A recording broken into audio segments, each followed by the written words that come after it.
Hello everyone, it's December 1st, 2024, and Jason here with the new International Schiller Institute pamphlet. I'm gonna run through this and just try to read through as quick as possible. I may have some comment, but I just want to get an audio track up, which will be right here, of this pamphlet entitled Development Drive Means Billions of New Jobs, No Refugees, No War. And I'm just going to dive right into it and try to get this done. So it says, and hope you enjoy. Development drive means billions of new jobs, no refugees, no war. The reported decision by the lame duck President Biden administration to allow Ukraine to use American ATACMS ballistic missiles for strikes into Russian territory, starting with the Kursk region, brings the world into the immediate range of possibly a few days away from a strategic unstoppable escalation. Given the fact that these missiles, like the German Taurus and the British Storm Shadow missiles, technically cannot be operated by the Ukrainians but must be aided by specialists from NATO countries, this means that the moment they are deployed, we are in a full war of NATO against Russia.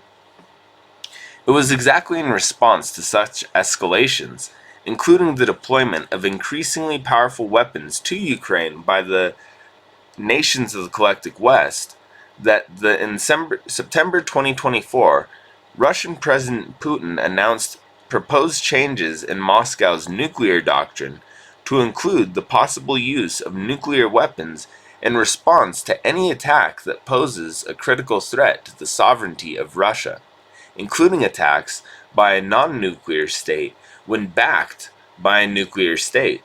Putin explained this change in the following very precise way.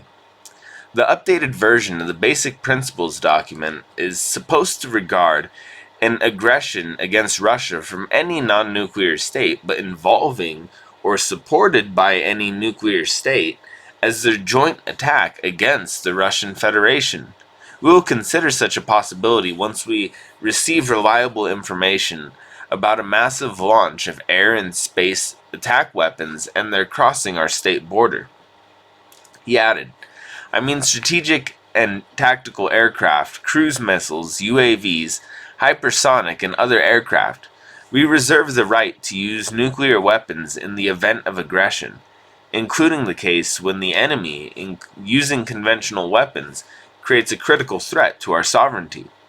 The widely reported announcement of the Biden administration ATACMS decision clearly crosses that red line. Nevertheless, Western politicians and so-called military experts keep ignoring the Russian warning and continually talk about Russia is bluffing, defeating Russia militarily, etc. In a delusionary way, they ignore the fact that Russia is presently the strongest nuclear power and therefore cannot be defeated on the battlefield. What can very well happen in the short term instead is that all life on the planet could be annihilated in a global thermonuclear war. We have, at the same time, the escalation of the crisis in Southwest Asia, the Israeli military action in Gaza, which the International Court of Justice and the International Criminal Court have characterized as ongoing genocide, has led to catastrophic hunger, which threatens the lives of 400,000 Palestinians. The international community has essentially remained idle while watching this. Lebanon is now experiencing a similar fate. If this war were to expand to Iran, targeting its nuclear facilities, that war would quickly draw in larger powers. We would then be at the cusp of a global nuclear war. The previously dominant unipolar world has crumbled, and the effort to prevent a multipolar world from establishing itself is futile. That is the main reason for the strategic crisis.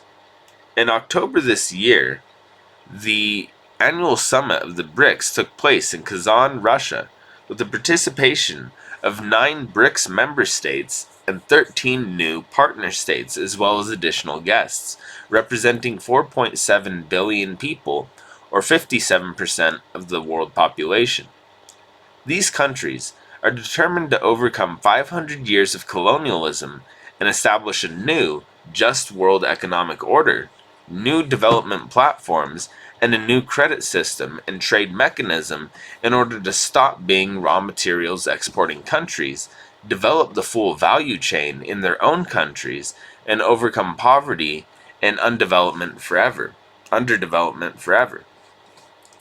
Consider the potential if the United States and Europe were to cooperate with the BRICS and with China's Belt and Road Initiative, or BRI, to unleash science-driven industrialization worldwide. There are now 151 nations from all continents that have joined the BRI, and China's President Xi Jinping has repeatedly extended an invitation to all nations, including the United States, to participate in the massive infrastructure project, which is already over $1 trillion in investment worldwide. The BRI has already lifted some 40 million people out of poverty and created 400,000 new jobs. The BRI projects are complementary and consistent with the BRICS process that is underway. Consider a half dozen basic physical economic parameters of the 22 BRICS members and partner states.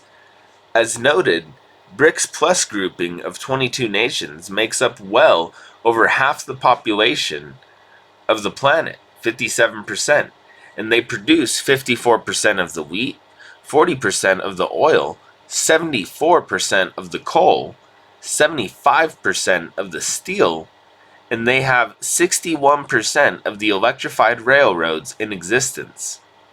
Their share of speculative stock market activity, on the other hand, is relatively small, with only 21% of the total world stock market capitalization. These physical economic parameters are indicators of activity in key productive areas: food, raw materials, transportation, etc., but they don't measure actual economic value as such. However, that is a matter of the power of the economy to achieve continuing breakthroughs in science and technology to make these resources useful. That measure of power is what the American economist and statesman Lyndon LaRouche referred to as the potential relative population density. That source of that power is human creativity, and the greatest wealth is human beings, especially youth. Africa today has about 1.5 billion people, but it has by far the world's most rapid population growth rate and is expected to have 2.5 billion inhabitants by 2050, one generation from today. These underlying demographics are reflected in the fact that Africa has a disproportionately high percentage of its population, 40%, in the under 15 population, whereas in the US, it is 18%, and in Europe, 16%. This in part reflects the lower average life expectancy in Africa today, but that is significantly improving as development spreads across the continent. Why do the forces in the West not rejoice at this fantastic perspective? Because the West is experiencing a profound cultural crisis. It has lost its way, and because the Western financial system is laboring under a deadly $2 quadrillion speculative bubble that demands the imposition of global genocide. If we don't overcome the evil of geopolitics, which resulted in 2 world wars in the 20th century, there's the danger of the world dividing into 2 separate blocks: a global NATO on one side and a BRICS plus global majority on the other side. In that case, we will face not only economic chaos, but also the immediate danger of a global nuclear conflagration.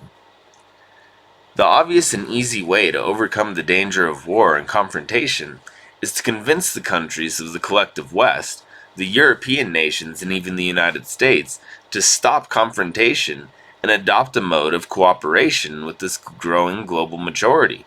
If the West would join hands with the BRICS and help the global South to industrialize, we could not only stop the geographical competition, but could also start to overcome the migrant crisis in the only human way possible, namely to create conditions where the people who are now refugees instead have a perspective to be involved in the buildup of their own home countries.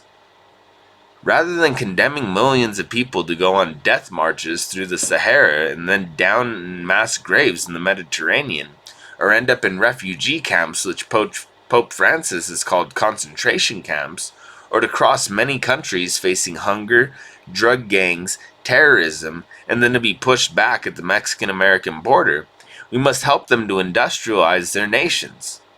We're calling on the United Nations or the BRICS to initiate working dialogue between the BRICS and the countries of the West. Since the G20 neglects this urgent challenge, to declare their intent to create 1.5 to 2 billion new productive jobs in the countries of the global South in the short term, and to create a total of 3 billion new productive jobs by 2050. Such an announcement, followed by concrete steps to ensure the complete electrification of all the countries of Africa, Asia, and Latin America, as well as the immediate beginning of the realization of game-changer infrastructure and other development projects, would be a powerful message to announce an era of hope.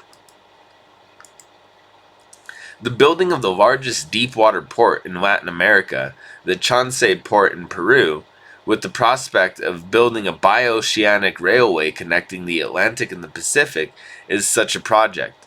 Likewise, the building of the Grand Inga Dam project and the Transaqua project, which will help irrigate and industrialize several countries in the heart of Africa, are such projects. In order to overcome the danger of war for good, we need to establish a new international security and development architecture which takes into account the interests of every single country on the planet.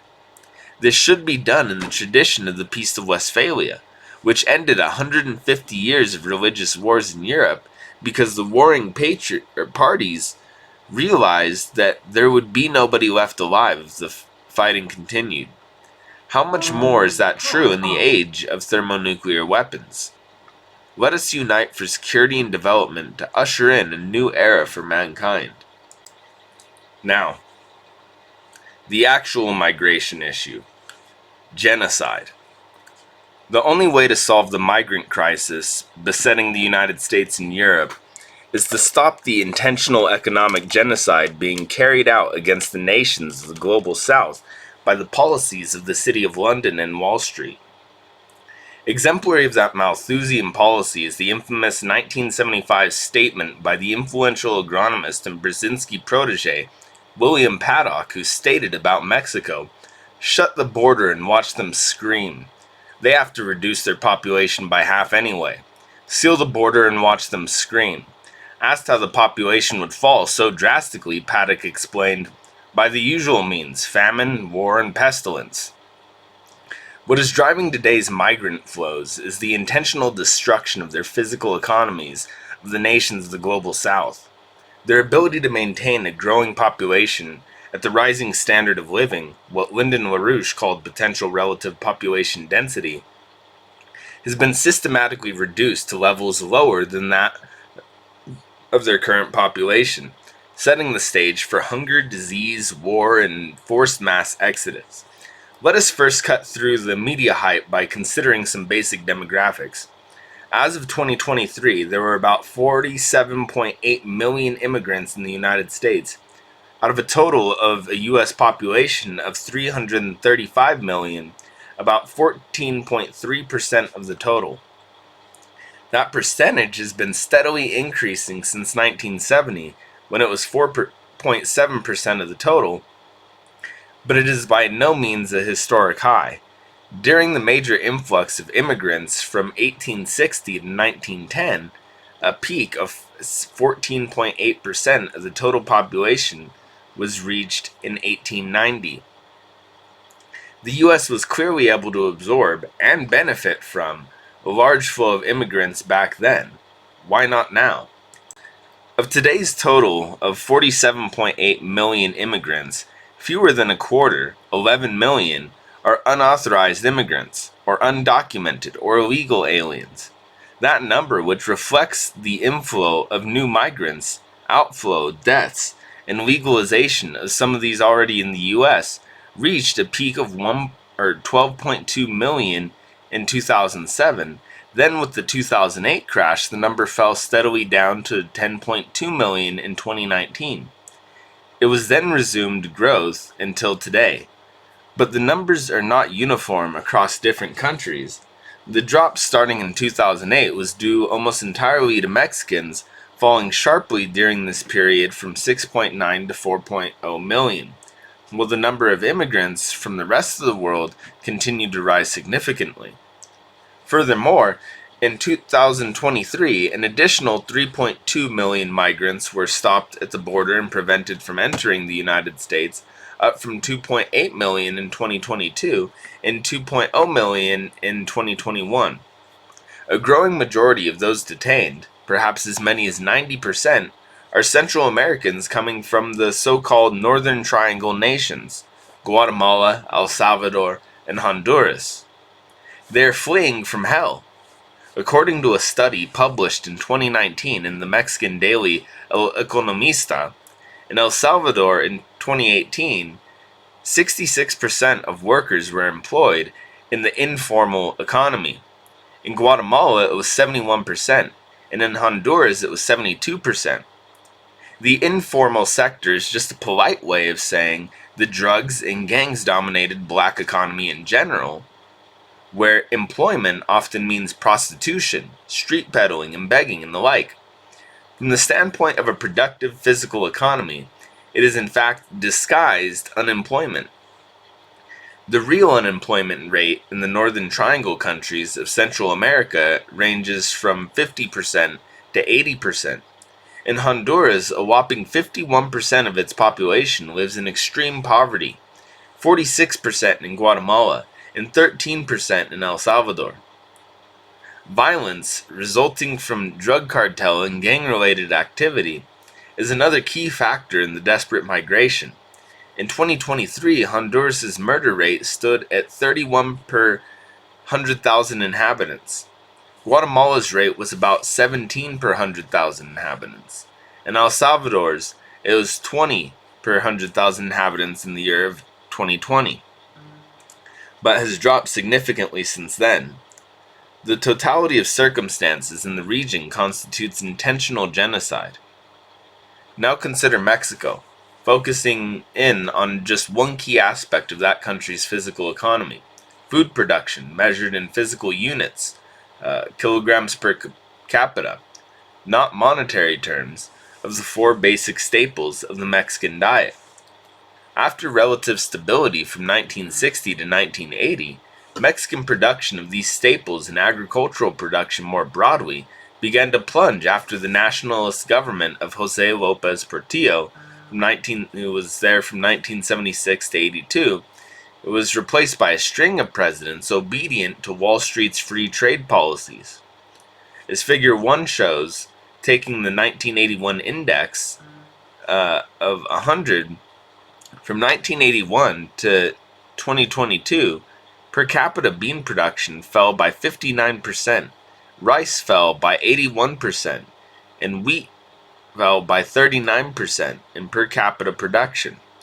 Only corn had a tiny increase of 3%.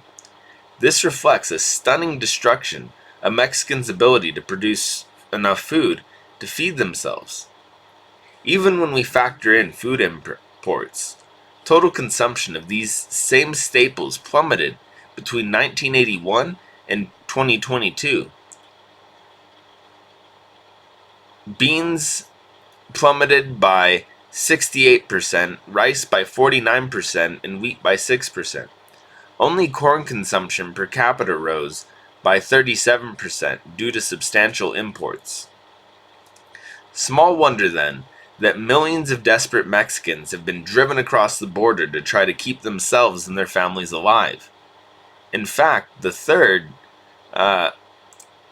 red bar in Figure 2 projects what consumption per capita would have been had millions of Mexican immigrants, legal and illegal alike, not been driven out of their country by Wall Street's economic looting of that nation in the last 30 to 40 years. The findings are dramatic. In the case of Mexico, over 11 million first-generation Mexicans are in the United States, which is 8.6% of Mexico's 2023 population of 128.5 million. When you add in second and third generation Mexican Americans, reflecting earlier migrant flows, we're talking about a total of 38 million people, nearly 30% of the total population of Mexicans. El Salvador is an even more extreme case. About a quarter of first generation Salvadorans are in the United States, and when all three generations are considered, the total rises above 40%. By way of contrast, think of what the region would look like if the United States, China, and other nations had already jointly broken ground on building a high-speed railroad from Panama through Central America and into Mexico and the United States as the backbone of an industrial development corridor that would provide millions of productive jobs to the region's desperate population, as the LaRouche movement has long ago advocated. Consider what other joint great development projects could be launched throughout the Caribbean Basin and all of South America, such as the Chance Port Complex, just as inaugurated in Peru, if the United States and China were to jointly take up that task. The vast majority of Mexicans and Central Americans who are fleeing their countries would certainly prefer to stay home to help their nations develop and feed their families. And this would also lead to a sharp increase in U.S. capital goods exports to the region, and the return of the U.S. of well-paying productive jobs needed to produce those exports. In short, a moral solution to the migrant crisis is also best in terms of the science of physical economy. Now, the European migration crisis. The Mediterranean becomes a watery graveyard. It is hard to know which is worse. The thousands of desperate migrants from war-torn and impoverished countries in Africa and the Middle East perishing as they attempt to cross the Mediterranean into Europe, turning it into a watery graveyard, as Helga Zepp-LaRouche has called it, or the plight of hundreds of thousands of refugees who either succeeded in making the crossing only to be locked up in refugee camps for years on end, or those who were returned to detention centers for migrants and refugees in Libya, which Pope Francis has rightly compared to concentration camps. Once we identify the actual cause of this crisis, a moral and economically sound solution is also at hand.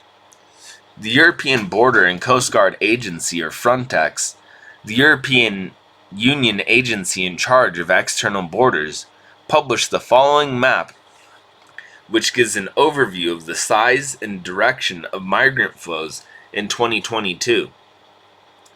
Since 2021, there has been a significant increase in what Frontex defines as detected illegal border crossings, with the central Mediterranean route showing the most dramatic rise. The 2023 Frontex report also notes that out of the 380,000 detected illegal border crossings, Syrians accounted for over 100,000 irregular crossings last year, the highest number among all nationalities. They were followed by Guineans and Afghans. These three top nationalities accounted for over a third of all detentions. It is also the case that international drug running networks controlled from the top by the London-centered Dope Inc. financial apparatus make extensive use of these migrant flows to transport cocaine and other drugs to European markets. Human trafficking criminal enterprises play an integrated role in this process. What is driving the desperate migration?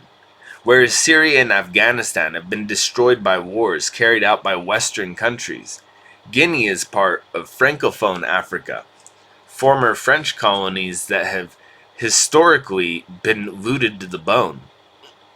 French colonialism did not end with the formal independence of those countries, but has continued through the exploitation of resources, the presence of foreign troops, and the monetary enslavement of those countries through the FCA, the franc system, the single currency imposed on them and managed by the Banque de France. Curiously, although the European treaties prohibit member countries of the European Monetary Union to issue their own currency, France has kept the franc africain up and running for its African client nations. As far back as 1979, the Cameroonian economist Joseph Chunjang Poemi had written, "Today, if monetary issues are not given the attention that they deserve, Africa is inflicting gratuitous suffering on its children, and even more so on those who are not yet born."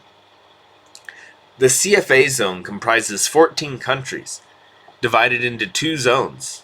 First, the West African Economic and Monetary Union, or UEMOA, with its bank, BCEAO, with 8 countries: Benin, Burkina Faso, Ivory Coast, Guinea-Bissau, Mali, Niger, Senegal, and Togo. Second, the Economic and Monetary Community of Central Africa, or CEMAC, with its bank, BEAC, with 6 countries: Cameroon, Central African Republic, Republic of the Congo, Gabon, Equatorial Guinea, and Chad. All these countries are purely and simply under conservatorship. They have no control over their deficits, expenditures, budgets, or credit, and the conservator is the French Treasury and the European Union, which have an official policy of monetary slavery and economic looting in Africa. This has been going on for centuries, since the days of the slave trade. It was physical slavery then. Today it is monetary slavery. Consider the situation of the 8 franc CFA countries in West Africa with respect to the Human Development Index rankings. Their rankings out of 189 countries are as follows: Benin 173, Burkina Faso 185, Ivory Coast 166, Guinea-Bissau 179, Mali 188, Senegal 169, Togo 163, Niger 189. All are classified as countries with low human development, and all 8 are among the 30 poorest countries on the planet. Access to electricity for these countries is equally bad. Niger has supplied thousands of tons of uranium in recent decades for France's nuclear program, but less than 10% of its own population has access to electricity. Great projects: Ibero-America, the Chancay Megaport, and the Bioceanic Rail Corridor. The November 14, 2024 inauguration of the Chancay Port Project, a joint venture of Peru and China, has finally brought the Belt and Road Initiative to the Americas, and with it the very real possibility of solving the United States migrant crisis. What does the building of the largest deepwater port in South America, a good 5,000 kilometers, 3,100 miles from the United States-Mexico border, have to do with the migrant issue? Just 80 kilometers north of the capital of Lima on Peru's Pacific coast, the Chancay Megaport is going to be the gateway for rapidly growing Chinese and Asian trade and investment in Peru and all of South America. It is a $3.4 billion project, of which about $1.3 billion has been spent so far, which will create 8,000 direct jobs and eventually generate $4.5 billion in yearly revenue for Peru. In its first phase, which has been completed, it can handle about 1.5 million TEU containers per year. TEU stands for 20-foot equivalent units, and it is the standard unit used in container shipping on ships as large as 1,800 TEU, or 18,000 TEU. Well, when the whole port project is completed in 2032, that expected to rise to 6 million TEU per year, carried on ships as large as 24,000 TEU, the largest ships in the world, known as ultra-large container vessels, or ULCVs. Chansei's 1.5 kilometer long dock will have 2 berths for container ships and 2 for bulk carriers, as well as roll-on, roll-on, roll-off facilities. A 2-kilometer tunnel links it to the mainland, and from there it will connect to road and rail infrastructure to be constructed, linking it to all of South America. Chansei has a maximum depth of 17.8 meters, making it the deepest water port in South America and capable of handling ULCVs, the most efficient cargo carriers on the seas. As a result, there can now be direct maritime shipping from Chansei to Shanghai, which also handles ULCVs. The only other port on the entire Pacific coast of North and South America that can handle ULCVs is Long Beach, California, but it is already a highly contested port, which has been subject to significant logistical delays. With Chansei in operation, shipping that now goes from Peru through Long Beach and other ports will now be able to sail directly to Shanghai and other Asian ports. Peru's Transport Minister Raul Perez recently explained that we will have direct routes to Asia, in particular to China, which will reduce shipping time by 10, 15, even 20 days, depending on the route, compared to the 35 to 40 days it currently takes. That will knock at least 25% off the current average shipping time from Peru to Shanghai, which translates into a very significant increase of overall productivity. Even greater productivity increases will be achieved because Chansei is a, quote, small port with state-of-the-art technology and automated facilities for highly efficient loading and unloading of cargo, technologies where the Chinese are the world leaders. One Peruvian expert, Dr. Alan Fairley, estimates that automated ports can increase productivity by approximately 50%. Chansei is literally halfway around the world from Shanghai, a distance of a bit over 17,000 kilometers as the crow flies, the route following the Great Circle on a sphere. Chenkai. The pronunciation is Chenkai, not Chansei. So I'll continue.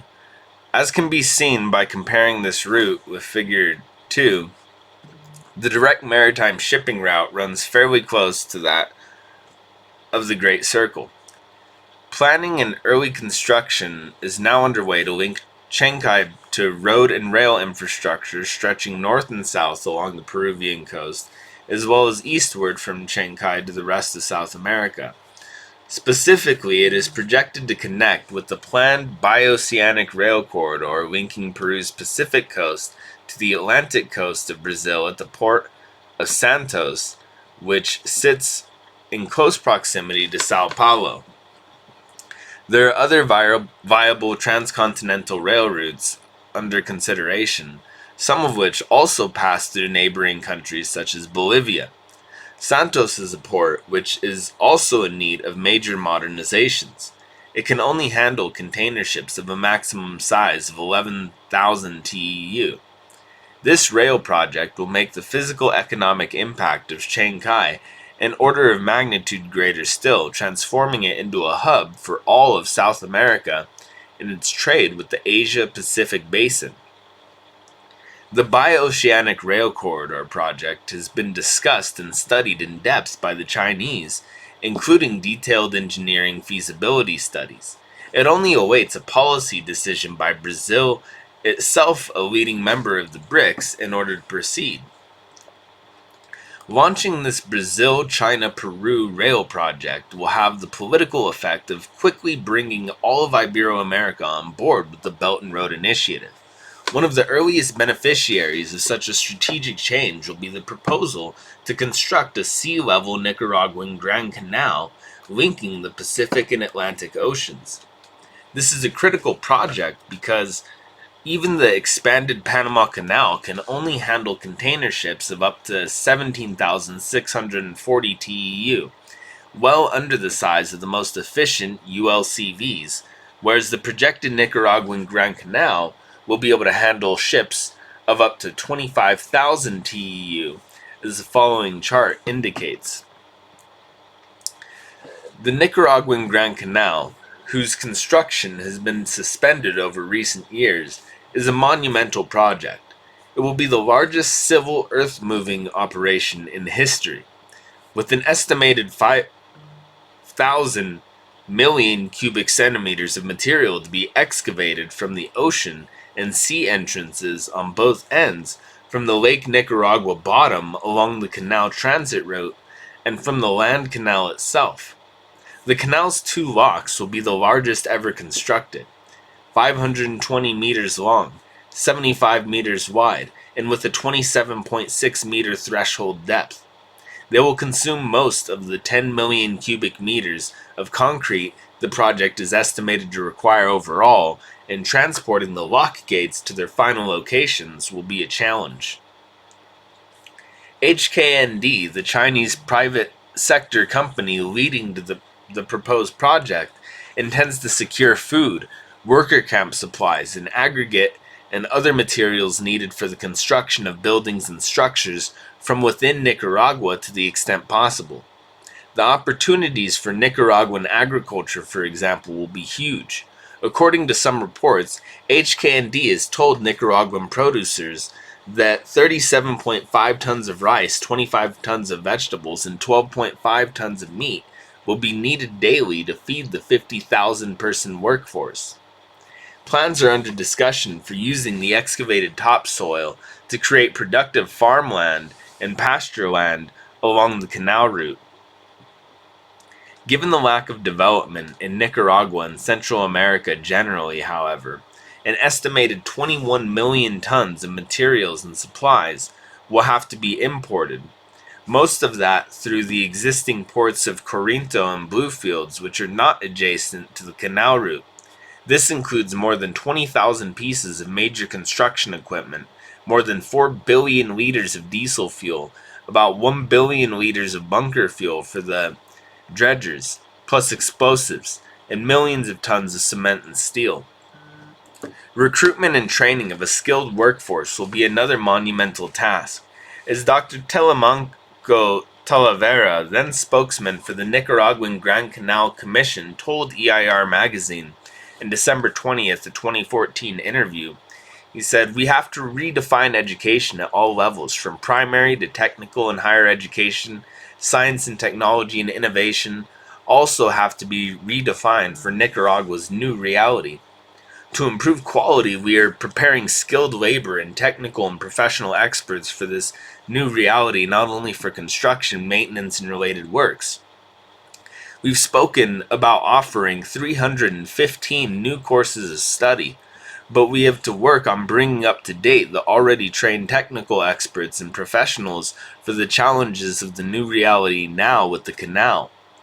Some technical experts and professionals will need specialization in specific areas which are going to be required in Nicaragua's new economy. Scientific and technological dynamic and new technical experts and professionals will have to be educated in fields which we do not yet have. Think of the impact this will have on the migrant crisis and related drug trafficking networks in the region. What Central American youth will want to risk his life to emigrate to the United States with these kinds of projects at home? And yet the Nicaraguan Grand Canal is just one component of a broader development strategy for the Caribbean Basin region, which the Schiller Institute has proposed, which calls for China-U.S. cooperation to build a high-speed rail line to start in South America, traverse the length of the Central America, where none now exist, and Mexico, and then to link up with U.S. rail corridors. Precisely because of its proximity to the United States being in the proverbial U.S. backyard, this region is perfectly situated to become a flagship for the kind of U.S.-China cooperation to develop the impoverished nations of the South that is needed around the planet. Oasis Plan for Southwest Asia, a world priority. There are 2 classes of infrastructure urgently required for Southwest Asia. First, emergency relief interventions of all kind to save lives, fuel, water, food, shelter, medical care. Secondly, action is required on a comprehensive set of projects for long-term provision of water, power, housing, healthcare, education, and cultural centers to build the economic platform for agro-industry and all related activities for prosperity. Moreover, Southwest Asia, the crossroads for Africa, Asia, and Europe, requires modern, high-speed transportation. To have this infrastructure drive, it is presumed that there must be an immediate ceasefire, a stop to Israel's genocide and warfare, and the establishment of the Palestinian state amid security for all in the region. This is a world priority. For 75 years since the mandate for the two states, unlivable conditions have been imposed on the Palestinians. Refugees in neighboring countries number in the millions. Jordan has 2 million, Lebanon with 250,000, Syria with 500,000. In addition, millions of Palestinians relocated to North America, Europe, and elsewhere. The Oasis Plan: build resources, build productivity. The task is to upgrade the resource base and productive platform in all respects. The Oasis Plan is what Lyndon LaRouche termed this approach in the 1970s and onward, as he called for an end to deadly geopolitics. The schematic map shows key elements of development for the population of 205 million in the immediate 7-nation region. Transportation features are not shown, but the idea is to provide modern, local, and intercontinental connectivity. Gaza is the centerpiece. The map indicates a desalination unit on the coast. A major seaport is in order, backed up by a hinterland of thriving industrial and agricultural activity. The new construction, from the ground up, provides the opportunity for maximum international collaboration. Med-Dead, Red-Dead conveyance and power systems. Two priority water conveyances are the Med-Dead and the Red-Dead. By plumbing Mediterranean seawater into the Dead Sea Basin, it arrives at the latter to a drop of 1,312 feet or 400 meters to the Dead Sea, from which pumped storage power plants, PSPPs, can provide energy to cover pumping and to desalinate. The Red Sea conveyance is similar. A variation could convey desalinated water from the Red Sea to Amman, Jordan. One proposal calls for the use of small thorium nuclear reactors. Agro-industrial development. New water sources define new corridors of irrigated agricultural and industrial zones, including new cities. High-tech desert agriculture becomes practical. Initiatives are being proposed in the region. In Egypt, the New Delta Project is a 114-kilometer-long artificial river parallel to the Nile to irrigate 1.5 million acres of new farmland. In Turkey and Iraq, their Development Road project calls for a 1,200-kilometer transport corridor ending at the Grand Fa port. Cross-Eurasia corridors benefit the world. The impact of east-west transport corridors across Eurasia is well established. The successful impact is well established. From the Trans-Siberian Railway in 1904 to the 1991 Eurasian Railway linking Russian and Chinese systems, and later the Belt and Road corridors launched in 2013. The benefits for freight and economic activity are undeniable. Thousands of train crossings now occur annually between China, Europe, and points in between. Complementing these east-west routes are the growing potentials of north-south corridors. The China-Pakistan Economic Corridor, the CPEC, and the International North-South Transport Corridor, or INSTC, are connecting inland regions to the Arabian Sea, the Indian Ocean, and beyond, unlocking new avenues for trade and development. CPEC is the single largest development project in the entire Belt and Road Initiative, and it is well advanced towards completion. Total investment is an estimated $62 billion. It is a 3,000-kilometer corridor extending southwest from the western Chinese city of Kashgar through Pakistan and reaching its port of Gwadar on the Arabian Sea. It will provide more than a quarter of Pakistan's electricity and create over 2.3 million new jobs. Its geoeconomic significance is evident from the simple view of the map. A second north-south corridor is under development is the International North-South Transport Corridor, INSTC, which runs first by sea from India's port of Mumbai on the Arabian Sea to the Iranian port of Chabahar, just 200 kilometers west of Pakistan's Gwadar. From there, rail lines run northwest through Iran, along the western coast of the Caspian Sea, and then to Moscow and St. Petersburg in Russia. A total of 7,200 kilometers. A small 64-kilometer rail link is missing in Iran in order to complete the network, but alternate shipping across the Caspian Sea is already operational. When completed, it is estimated it will cut transit from India to Russia by 20 days. Half the 40 days it now takes to ship through the Suez Canal around the Strait of Gibraltar and across the contested waters of the North and Baltic Seas, where the Nord Stream pipelines are sabotaged.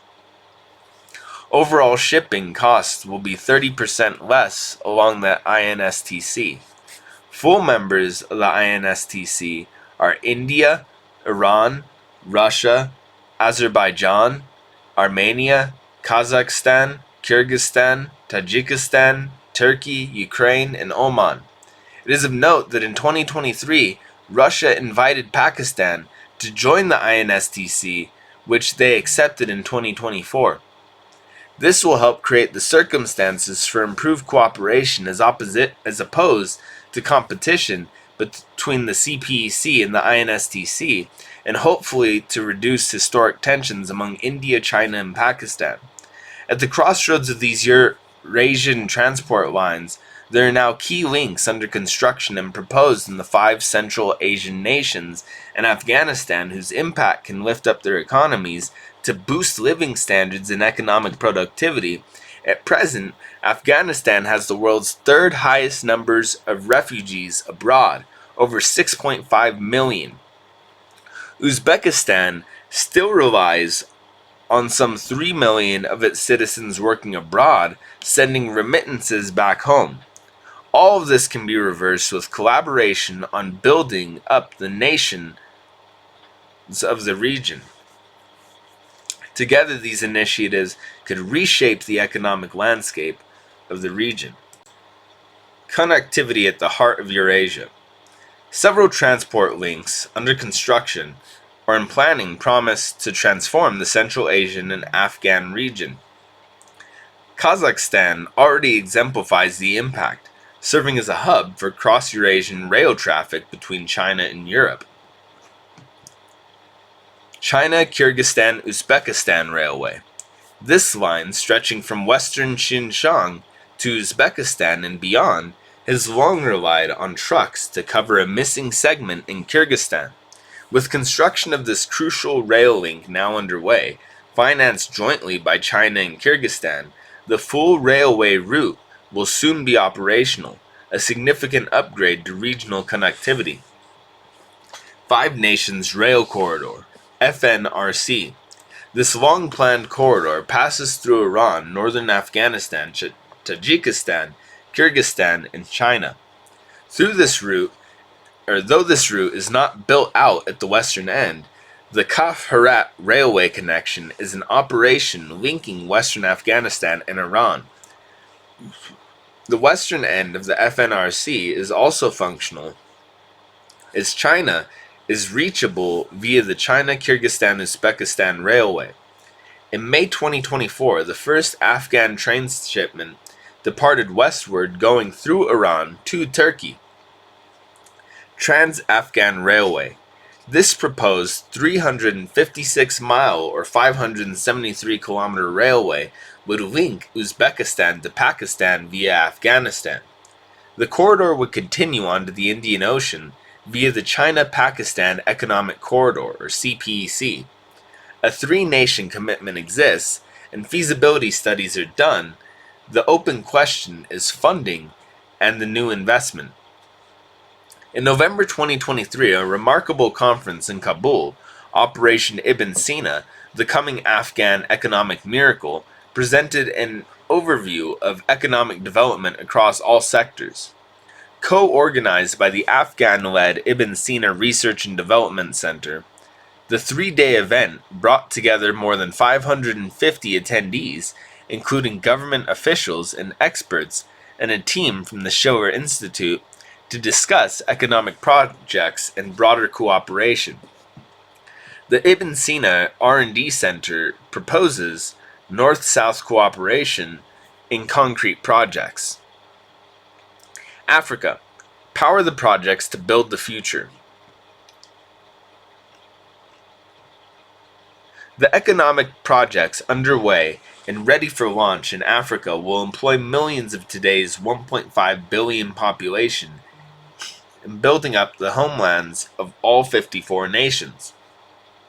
The era is over of extraction for export, forced food import dependence, and all other colonialist practices.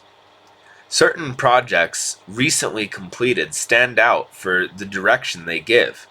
In Tanzania, the Julius Nyerere Dam was inaugurated in March 2024, providing power and river regulation. In Zimbabwe, the new Mvuma integrated steelworks is operational. In Nigeria, the huge Dangote refinery opened this year. In Egypt, the El Daba nuclear power complex is proceeding. Electricity, the necessity. Electricity is the starting place for what has to be done.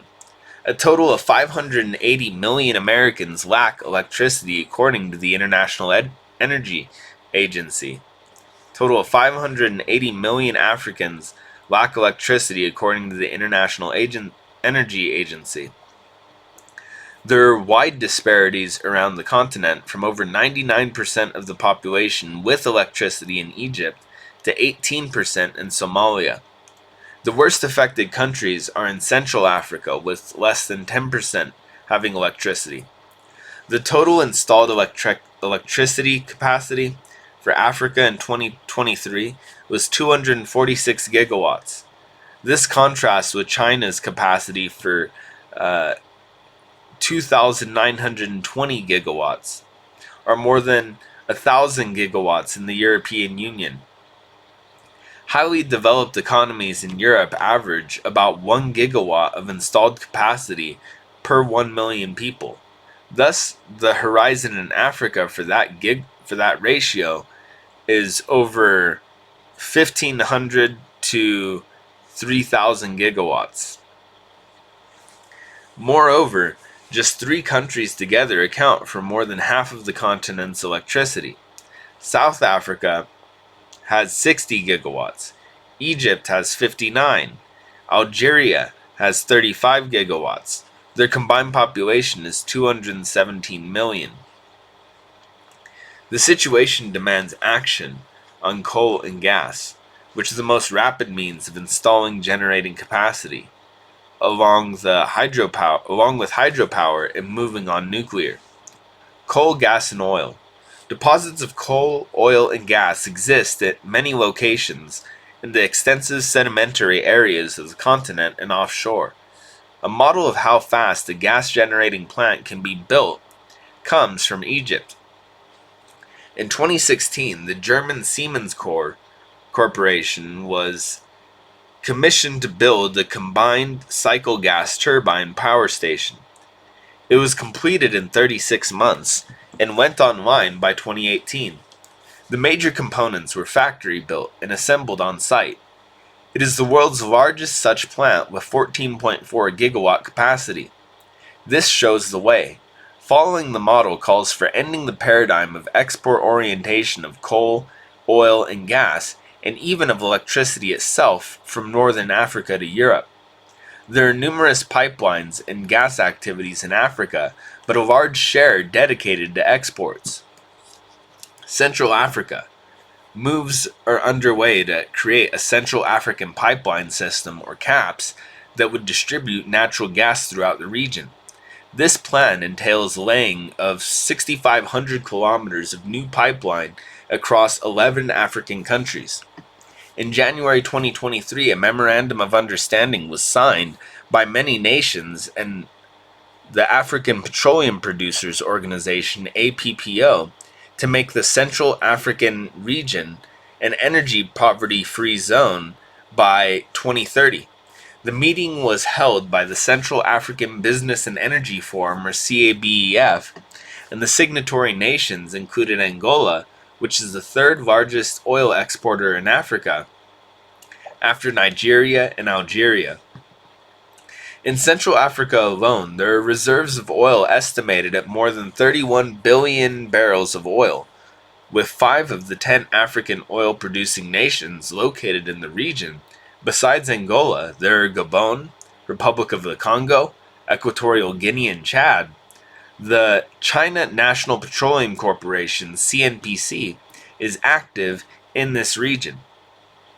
Pipelines. There are critical pipeline proposals. The proposed Morocco-Nigeria gas pipeline, MNGP, is to run 5,660 kilometers connecting Nigeria, Benin, Togo, Ghana, Cote d'Ivoire, Liberia, Sierra Leone, Guinea, Guinea-Bissau, the Gambia, Senegal, and Mauritania, ending at Tangiers, Morocco, and Cadiz, Spain. It would actually begin in Ghana, where the existing pipeline ends, which connects Nigeria with Benin, Togo, and Ghana. This project is transformative. The descriptions given to it by King Mohammed VI of Morocco, speaking at the November 8th to 10th, 2024 African Investment Forum meeting in Marrakech. All countries along this route will have reliable, plentiful electricity, and also economic integration will advance. In addition, the pipeline will facilitate transporting gas from the coast into the landlocked Sahel countries, which have the lowest rate of electrification at present. The MNGP and gas power plants would bring electricity to 400 million Africans in this region. Feasibility and engineering studies have been completed, funded by the Islamic Development Bank and OPEC, Fund for International Development. There are other projects, including smaller scale harbingers of what can be done. On the east coast, Mozambique, which has offshore gas, is exporting gas to neighboring Zimbabwe and to South Africa through existing pipelines, with new ones in the planning stage. To the north, Uganda and Tanzania are collaborating on the East African Crude Oil Pipeline, or EACOP, which will bring recently discovered Uganda oil to Tanzania for export. However, Tanzania does intend to be fully electrified by 2030. Tanzania will also be collaborating with Kenya to convey gas to Kenya via the 600-kilometer Mombasa-Dar es Salaam pipeline. Construction will begin soon. Nuclear power. Egypt will soon have its 4.8 gigawatt Russian-built nuclear power plant NPP in operation and can be expected to have more. Many African countries are on the road to getting started on nuclear power plants, but only South Africa has an operating NPP. The future of nuclear power in Africa has the outstanding prospect of construction of a design originating in South Africa for a 100 megawatt NPP.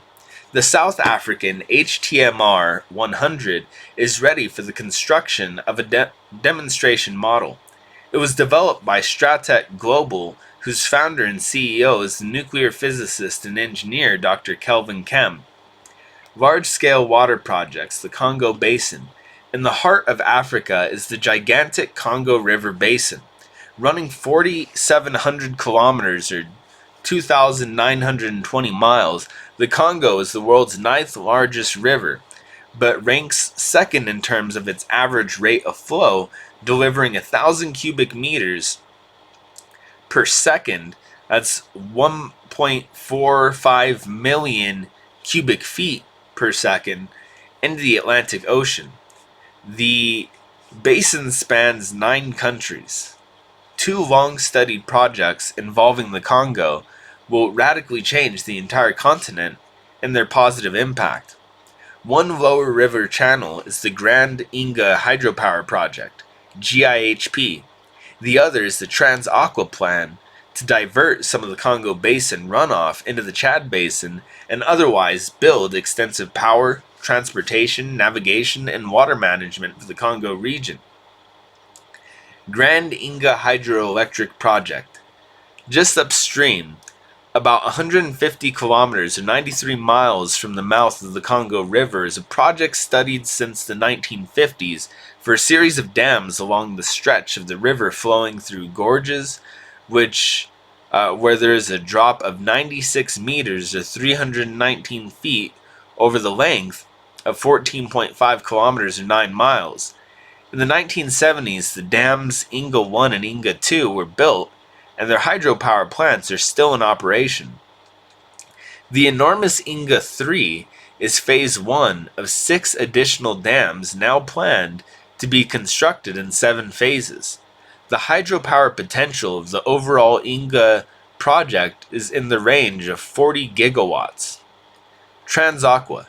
The concept of this project involves building dams on the right side tributaries of the Congo River and connecting the resulting reservoirs with canals for a 2,400 kilometer long waterway that can be built using 5 to 8% of the Congo flow.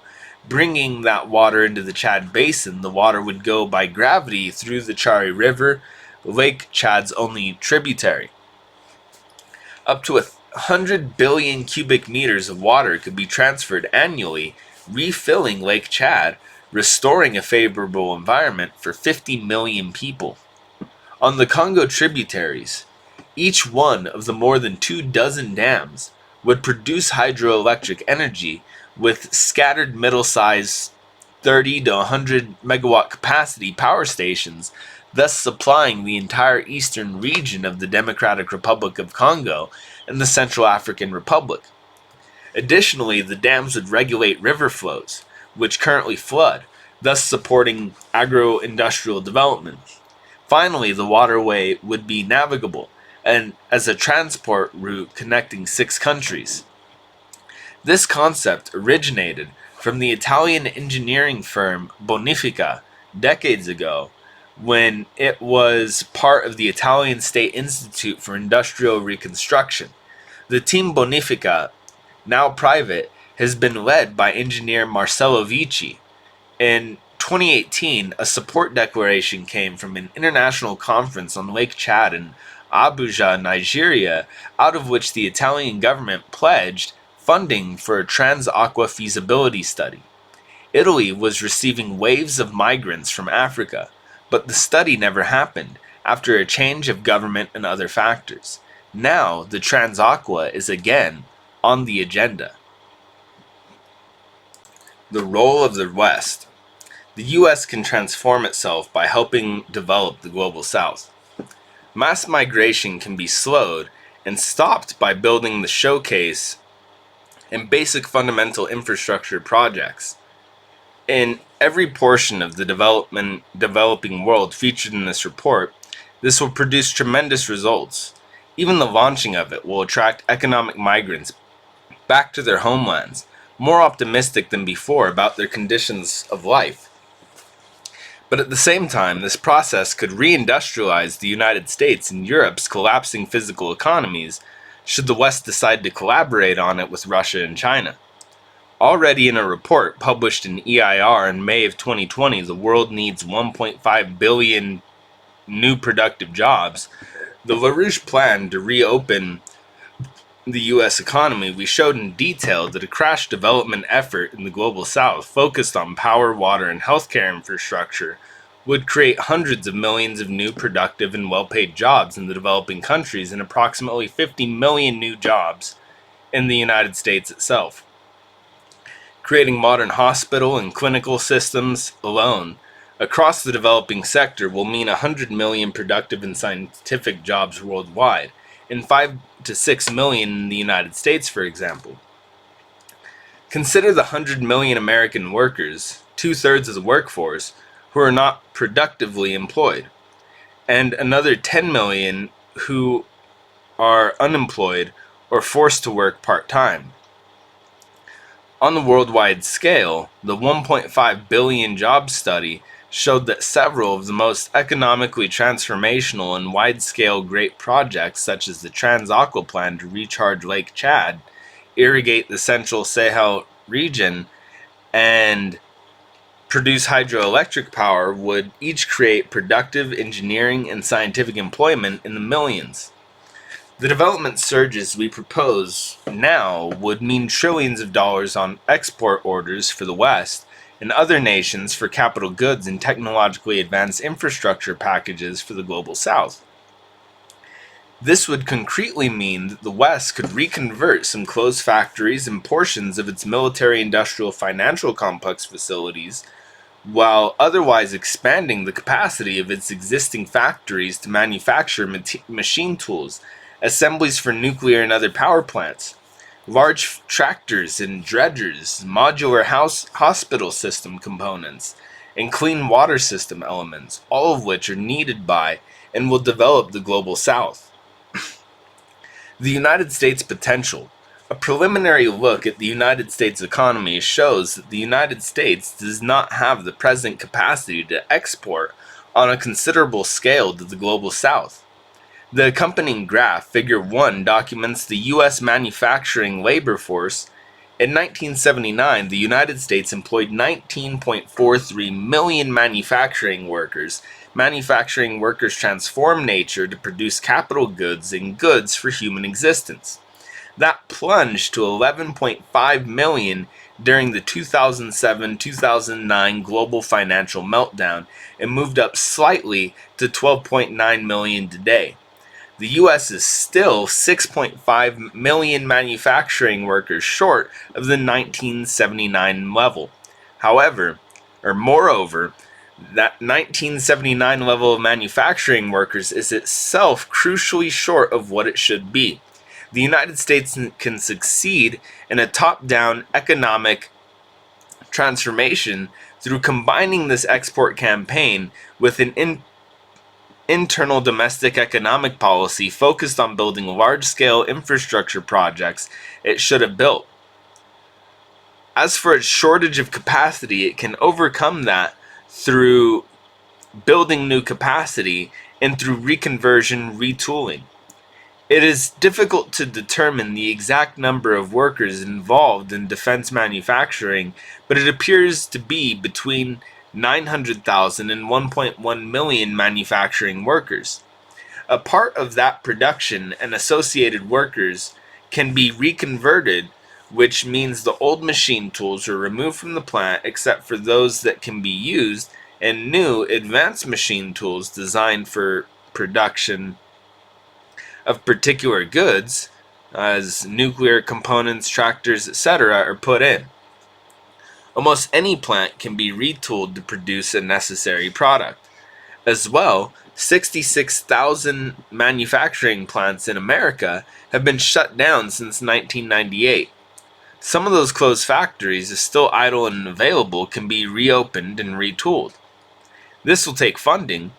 On August 9, 2022, President Biden signed into law the CHIPS and Science Act, which invested $53 million in funding primarily to build semiconductor fabrication plants in the United States.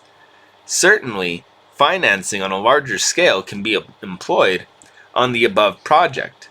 See credit section of report. Launching the project. The U.S. has a number of inventive engineers, skilled workers, etc., who could, within the right setting, with directed credit, achieve the objective. On March 5th of this year, the Nigerian Minister of Agriculture and Food Security, Abubakar Kyari, stated Nigeria requires 72,000 tractors to achieve food security, but has fewer than 5,000 tractors that are working. Caterpillar, which has 62 operating plants operating in the United States, and John Deere, which has more than 60 such plants operating in the United States, could provide a portion of that. An African organization with a few Americans within it, Tractors for Africa, reports that Ghana needs over 30,000 tractors and they currently operate with less than 2,000. The need and thus the market for tractors combines harvesters, bulldozers, excavators, and cranes is immense. EIR has proposed that Africa, Ibero-America, and parts of Asia need hundreds of nuclear, natural gas, hydroelectric, and clean coal power plants. The EIR 2020 study, the world needs 1.5 billion new productive jobs. The LaRouche plan to reopen the U.S. economy reported another 10 million jobs will be created internationally just building barely reasonable levels of electric power. More than 1 million in the United States, including construction workers, power engineers, and line workers. The same study, 1.5 billion new productive jobs, called for a new world system of public health and stated if the United States joins with the other leading technology powers in mobilizing new hospitals, equipment, staffing, and specialists across the developing nations of South America, Africa, and Asia, that process will create 6 million new productive skilled jobs in America and well more than 100 million such jobs worldwide. The report then explained how this will be achieved. The Global South and East need machine tools, 5-axis machine tools, laser machine tools, computer numerical control aids, and it needs master machinists to teach youngster workers, students, and engineers the science of operating them. It also needs food processing machines, cannery machinery, flour mills, forges, steel blast furnaces, rolling mills, equipment for railroad locomotives and tracks, and so forth. In 2022, the last year for which figures are available, U.S. machinery and mechanical appliances exported totaled approximately $240 billion. This level could be quadrupled to at least $960 billion a year in 5 years, and so on for every category of hard commodity goods as well as infrastructure. This is a magnificent way for the United States to create expanded capacity, create several millions of new manufacturing jobs, be provoked to attain the highest scientific knowledge, and create development in tens of millions of productive jobs in the global south. U.S. domestic projects of infrastructure. Inside the United States, under the paradigm of new security and development architecture, the United States should pursue some of the most scientific, large-scale forms of infrastructure that will transform the U.S. physical economy, embedding within it permanently much higher productivity. To mention briefly just a few, you'd have a nuclear NWAPA, North American Water and Power Alliance, which would divert southward a portion of runoff from Alaska and from the Mackenzie River Basin in Canada's northwest and pass it through the Rocky Mountain Trench in British Columbia into the United States and on to Mexico. In the nuclear NWAPA plan, water would also be distributed eastward in the United States. All told, total water delivery would be about 120 million acre-feet per year, distributed between Canada, the United States, and Mexico, including provisions for hydroelectricity generation and irrigation. It is estimated it could create up to 7 million jobs. The Schiller Institute and LaRouche organization have proposed a two-phase plan to build 42,000 miles of modern electrified high-speed rail, with the approximately 16,000 miles being magnetic levitation. This would connect and service more than 40 major and mid-sized cities in the United States and incorporate a future feature to transport freight in densely populated areas by freight-capable maglev. Presently, the United States has almost no high-speed rail. The building of 100 new nuclear power plants throughout the United States, a crash program to advance all lines of research on achieving sustained nuclear fusion, resulting in the production of commercial reactors. There are dozens of other projects with the same technological thrust as these, including space travel. The combined effect of export of high technology packages to the developing world with the development of great infrastructure projects within the United States draws in and productively employs the unemployed and the non-productively employed, shifting the United States away from a financial speculation-driven economy to one of productively designed objectives. Lyndon LaRouche envisioned shifting the composition of the United States labor force and the labor forces of all nations so that 50% of workers would engage in productive employment, and half of that latter segment, or 25% of the workforce, would engage in manufacturing. Another 5% would be in research and development.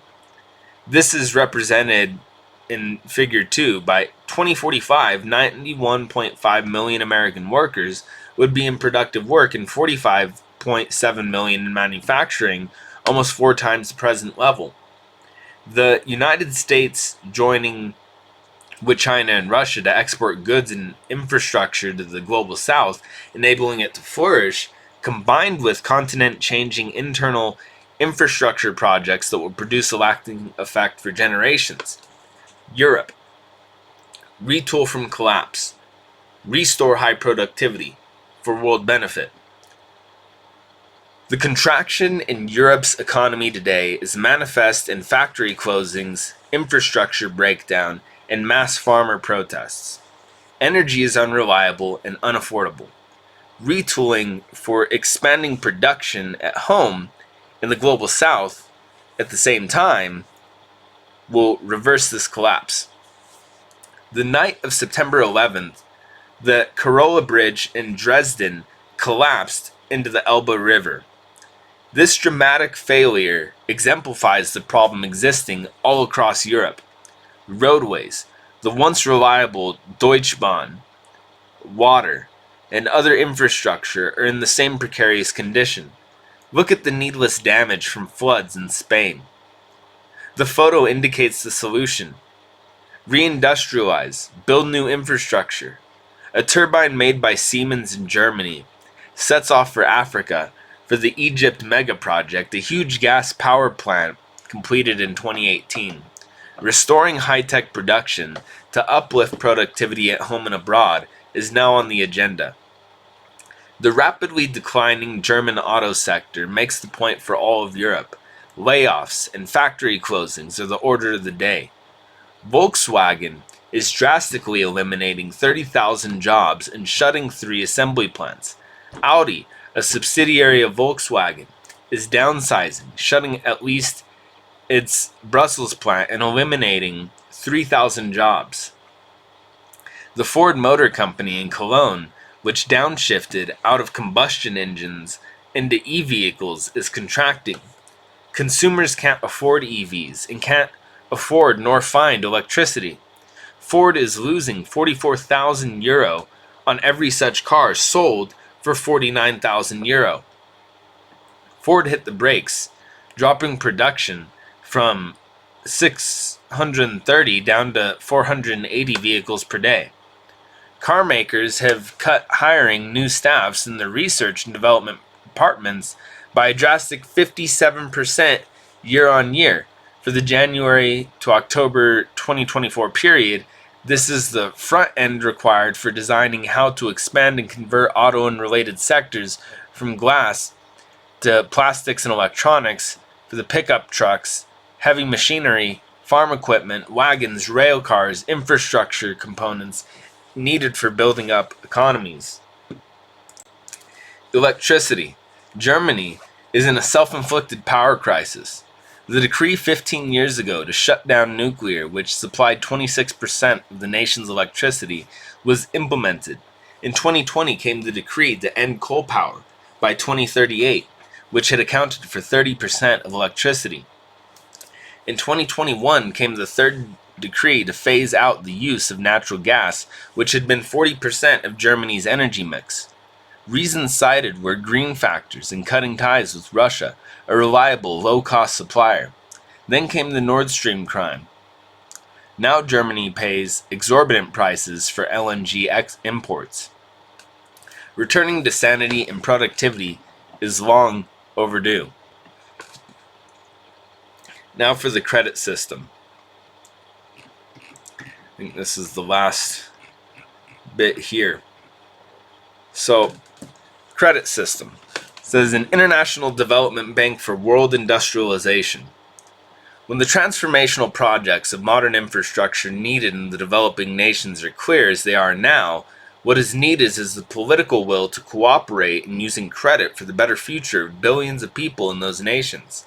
This means that the leading nations of the West should lend, in cooperation with the BRICS nations, the long-term, low-interest credit which these major new infrastructure investments require. The same process can and should lift the record worst burden of unpayable debt which has pushed down the developing countries since the global financial crash of 2007 and 2008. There has never been a global recovery from that crash and will not be without a revolution in the credit practices of the major nations of the West in particular.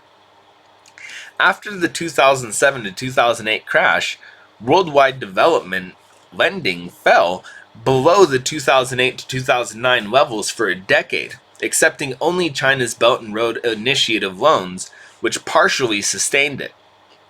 When World Bank and other development lending finally recovered at the end of the last decade, severe commodity price inflation and the U.S. Federal Reserve's sudden triggering of the worldwide interest rate spike of 5% and more heaped debt and devaluation burdens on developing nations. The situation today has come to resemble what American system economist and statesman Lyndon LaRouche represented in his famous triple curve pedagogy, if you look at figure 1. According to a new report published July 31st, 2024 by Debt Relief International and the Norwegian Church Aid Organization, the burden of debt service on developing nations' budget spending in 2024 had reached an all-time high, consuming 42.2% of their total spending. Annual debt service is now 8.4% of GDP on average for all developing nations. It is 2.5 times their spending on education and 4.2 times their spending on healthcare. On top of the debt per se, there is the totally speculative derivatives bubble which brings world financial aggregates above the 2 quadrillion mark and simply needs to be written off. This debt prostration kills the productive and or skilled employment and drives mass migration out of nations in all areas of the developing sector outside of East Asia. Lending cooperation to generate investment in infrastructure and industrialization is absolutely urgent among nations with capacity to export capital goods. The development banks are key to this cooperation. An international development bank. The model for this development lending was published nearly 50 years ago by Lyndon LaRouche. This was an International Development Bank, IDB, which he proposed to the non-aligned nations and was discussed at their conference in Colombo, Sri Lanka in 1976. His design still works. A moratorium freezes the unpayable debt of a developing nation which needs to borrow for project development, provided the project investments will elevate economic productivity over time, shrinking the unpayable debt and tying its repayment to industrial development. Conditionalities should be eliminated in IDB lending. IMF-type conditionalities are used today as a weapon to destroy nation sovereignty along with their physical economies. LaRouche specified, major categories of unpayable carried forward indebtedness are placed in a moratorium deep freeze, and negotiations for future liquidation of that debt conducted separately from day-to-day operations in the new institution. To this end, we have identified major specific development projects which can readily over a 5 to 10 year period of development yield a massive increase in the output and social productivity of world agriculture and thereupon premise the infrastructural basis for massive industrial development. Hence, credit issued for the realization of such programs is secure and liquid. The proposed International Development Bank is therefore essentially an international treaty organization of the participating national economies or states. It acts as a planning forum for the negotiating of extended treaties of economic cooperation. To solve the current international economic crisis, which was spreading wars, billions in informal, low-wage semi-employment, and chaotic mass migration, such as International Development Bank is needed to be able to issue several $1 trillion of infrastructure and agricultural development credit each year to the end of this decade and beyond. Thus, LaRouche wrote of treaties of development and lending cooperation among nations, national banks, and multinational development banks of the BRICS nations and of the major nations of the West to generate such volumes of lending, and thus the need to concentrate on the really transformational multinational projects which are presented in this report. A potential for cooperation, the BRICS Bank, the US DFC, two existing and important potential constituents of an international development bank are the New Development Bank, NDB of the BRICS nations, and the U.S. International Development Finance Corporation, or DFC. Both are capitalized on too small of a scale for the world's need, the NDB up to a maximum $100 billion by charter, and the DFC at $60 billion by the 2018 Build Act of the Congress, but their capital can and should be immediately enlarged. Neither one imposes formal conditionalities, as NDB loans have member countries' guarantees that DFC direct loans have U.S. Treasury guarantees. Unfortunately, the DFC is currently actively competing with Chinese state banks, which are funding transport infrastructure in Peru and in southern Africa's Lobito corridor. The competition increasing the cost and delaying timely completion of the projects. These two investment platforms, one representing the BRICS nations and the other an accomplishment of the first presidential administration of Donald Trump, can and should make agreements for cooperative financing to aid and showcase infrastructure projects which can transform and industrialize nations or regions friendly to both. The Lobito Rail Corridor across Africa through Angola, Zambia, and Tanzania is one example. A second transcontinental is another example. The long, urgently needed bioceanic railroad from Peru to Brazil. A third would be Vietnam's projected high-speed north-south rail line from Ho Chi Minh City to Hanoi. A $70 billion transport breakthrough, which Vietnam plans to finance with its own budget revenues plus new government bonds. A China-France example, another existing potential.